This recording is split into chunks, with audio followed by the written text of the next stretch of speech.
just watched episode 33, I believe, of The Simpsons, The War of the Simpsons.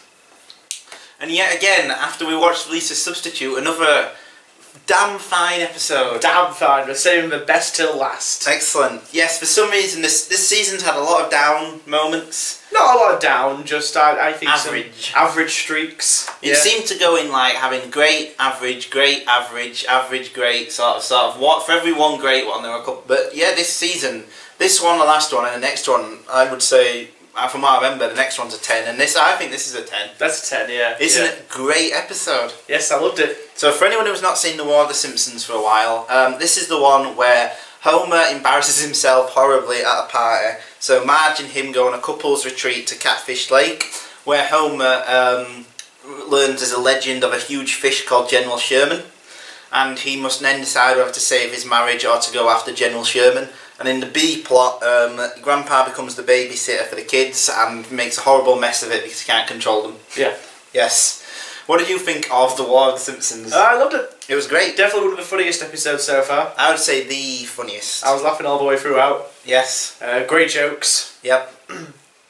Great jokes. Great. Everything worked so well. I think this is one of the first ones where the sort of Marge-Homer dynamic really, really works. Yeah, it comes into its own, doesn't it? Like, despite all of his many faults, Marge still loves Homer. Yes. Despite all of his vices. Yes, he's a ignorant boob with many flaws, but he's still quite lovable. Yeah.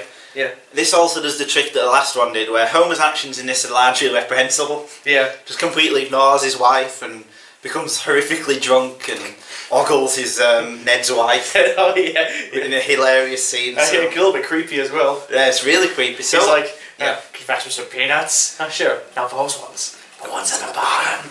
Yes, at the party, Homer makes a horrible attempt to look down Maud's dress. I thought there wasn't a reaction shot of Ned or Ned getting angry. No. Which would have been quite humorous. Homer diddly domer! Homer diddly Homer, you were staring down my wifey-o's dresseroonie. Yes, I think they would have done that in a later one, but yeah, no, not in this. Not in this one. I love the next day when we're going to argue in the car and they play like that flamenco music. Yeah. I'm like, I don't want to hear the kids hear we're arguing. I feel like, oh, if I have to play my music again, it still chills down my spine. Yes. I've had Homer's flashback to the previous evening where everyone's styled as like New York sophisticates and we're all like, well, I said, get out those wet clothes and get into a dry martini. Oh, Homer, you're the height of rapey and wit. Yes, the best one is where he's like, what is a fly in my drink? I put it there for amusement. Oh, brilliant. Oh, you cad. Yes. And then like it goes from the dream and it spins around until it turns into more like nightmarish vision of what happened in the previous evening. That's really great animation, I thought. That was really good. Step up in terms of ambition and execution. Definitely, yeah. Yes. That was really good. John Swartzwelder script. Oh yes, good love John Swartzwelder. Yes, it sort of displays his love of sort of surreality. And antiquated dialogue. Yes. Apparently, well, back in the day when they used to have to write dialogue for Mr. Burns and Grandpa, they'd just get John Swartzwelder. Yeah. Because he was filled with like all these weird anachronistic terms. Like he probably would have used a reconnoitering the rim. Yeah, he probably would have used something like that. But he's a master at antiquated dialogue. Yes. So there's no better writer, I guess, for Grandpa. I love the scenes with Grandpa trying to control the kids. I mean, they go to the supermarket and Bart's smoking a cigar and I mean, I love the part where he's giving coffee to the kids. And, that's great. Yeah. He's like, "Are you sure your mum lets you drink coffee?" And Bart's like, "For the last time, yes." And Bart's like shaking, and that's great. I would even say this episode is so good that apart from the animation, it's pretty much indistinguishable from like golden years of like 5, 6, 7. Yeah, definitely.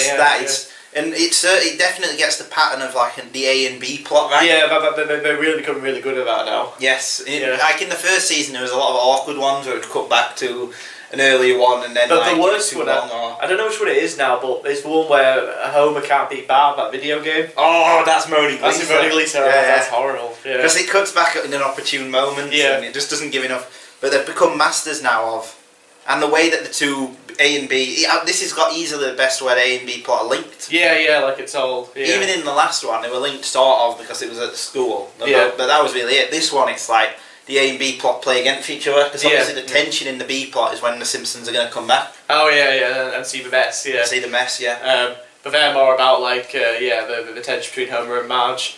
I love the scenes when he's out on the lake. Yes. And it's all like, it's really well animated, like, the pink skies and the backgrounds are all really good. It's really impressive in terms of like, having a new location. Yeah. We've never really been outside of Springfield yet properly, except for in the dreadful Call of the Simpsons episode. Oh yes. Yeah. This is like that episode done right. Yeah, exactly, yeah, absolutely, yeah. And not like it is done in the episode. Do you remember the episode? It's really later on, like season 11, 12, where they kind of get that kind of weird, quirky family counsellor. No, I can't remember that one. And the car nearly crashes, and we have to like work together to get out of it, and then the plot completely changes in the last half. Right. So it's a later one. It's horrible. Yeah, it's definitely a later one. But basically, they tried doing that again, but they extended it out to the whole family. Yeah. So no, I love this episode. I would really even say I think shock, horror, twist. This is my favourite one so far. Oh my god! I think it's got the even better mix than Lisa's Substitute of being funny and sort of have a bit of edge to it. Because I think you get a realistic portrayal of the thing. I think season 2 has over even the later ones, and what it does better than any other season is the way it portrays their marriage more realistically. That was my thing of it going in. Yeah. But like it's the one that perfectly balances the more realistic family issues with like the comedy. Yeah. For me, if you're looking for that, then this season of The Simpsons I think does it best. Yes. I don't think there's any other episode which portrays their marriage both as horrific and sort of funny and heartwarming. Because at that party, you can completely understand why Marge would be so upset with him. Absolutely, yeah. I think the criticism of some of the later ones, or even some of the golden era ones, like, is the fact that they get in arguments that are quite trivial. Yeah. It's like she acts a bit. Either he does something so horrific that they would break up, or she reacts overblown to something that isn't that bad. Yeah. This is the perfect episode for the marriage, and I think this is the best ever one they do, where it's a Homer and Marge sort of argument episode. Yeah. But no, this is an episode I couldn't remember at all, and it's it's a masterpiece. Yeah, it's great, it's really funny. Yes. Yeah. Where would you place it out? Because I think it's the best one. Where would you put it? I would rank it maybe tiny little bit below Lisa's Substitute. Yeah. It's the second best one so far, I think. Yeah. Of this season, and that would probably make it the second best of the series overall. Yeah. I rank it really highly. I really enjoyed it. It was really funny. Again, if you've not watched it for a while, we watch this one and Lisa's Substitute because they are stunners. Yeah. That was great.